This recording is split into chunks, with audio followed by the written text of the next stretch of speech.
Video ಮಾಡ್ತಾ ಇದ್ದೀನಿ.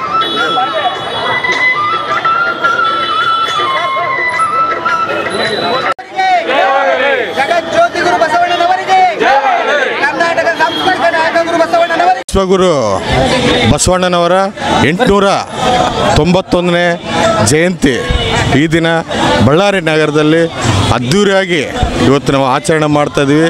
ಇವತ್ತು ಸಾಂಸ್ಕೃತಿಕ ನಾಯಕ ಅಂತಂತೇನು ಇವತ್ತು ರಾಜ್ಯ ಸರ್ಕಾರ ಅವ್ರನ್ನ ಆದೇಶ ಮಾಡಿದೆ. ಅದು ಎಂದೋ ಮಾಡಬೇಕಾಗಿತ್ತು, ಅದನ್ನು ತಡವಾಗಿ ಆದರೂ ಕೂಡ ಅದನ್ನು ಮಾಡೋದಕ್ಕೆ ವಿಶೇಷವಾಗಿ ನಾನು ರಾಜ್ಯ ಸರ್ಕಾರ ಕೂಡ ನಾನು ಅಭಿನಂದನೆ ಸಲ್ಲಿಸ್ತಾ ಇದ್ದೀನಿ. ಅದೇ ರೀತಿ ನಮ್ಮ ಬಳ್ಳಾರಿ ನಗರದಲ್ಲಿ ಕೂಡ ಮಾನ್ಯ ಶಾಸಕರು ನಮ್ಮ KV ವೃತ್ತದಲ್ಲಿ ಅದನ್ನು ಬಸವೇಶ್ವರ ವೃತ್ತ ಅಂತೇಳಿ ಮಹಾನಗರ ಪಾಲಿಕೆಯಲ್ಲಿ ಅದನ್ನು ಕೂಡ ಮರುನಾಮಕರಣ ಮಾಡಿದ್ದಾರೆ. ಅದರ ಜೊತೆಗೆ ಅಶ್ವರೂಢ ಬಸವಣ್ಣನ ಒಂದು ಪ್ರತಿಭೆ ಪುತ್ಥಳಿಯನ್ನು ಆ ಒಂದು ಸರ್ಕಲಲ್ಲಿ ಮಾಡಿ ಅದನ್ನು ಅದ್ಧೂರಿಯಾಗಿ ಒಂದು ಕಾರ್ಯಕ್ರಮ ಮಾಡಬೇಕು ಅಂದಿದ್ದಾರೆ. ಅದಕ್ಕೆ ನಮ್ಮ ವೀರಶೈವ ಮಹಾಸಭಾ ಮತ್ತು ರಾಷ್ಟ್ರೀಯ ಬಸವದಳ ಎಲ್ಲರ ಪರವಾಗಿ ಕೂಡ ನಾನು ಮಾನ್ಯ ಶಾಸಕರಿಗೆ ನಾರಾ ಭರತ್ ರೆಡ್ಡಿ ಸರ್ ಅವರಿಗೆ ಅಭಿನಂದನೆಗಳನ್ನು ನಾನು ತಿಳಿಸ್ತಾ ಇದ್ದೀನಿ ಈ ಸಂದರ್ಭದಲ್ಲಿ. ಬಳ್ಳಾರಿಯ ನಿರಂತರ ಸುದ್ದಿಗಾಗಿ ಬಳ್ಳಾರಿ ಬೆಳಗಾಯಿತು ಚಾನೆಲ್ನ ಸಬ್ಸ್ಕ್ರೈಬ್ ಮಾಡಿ ಹಾಗೂ ಬೆಲ್ ಐಕಾನ್ ಒತ್ತಿ.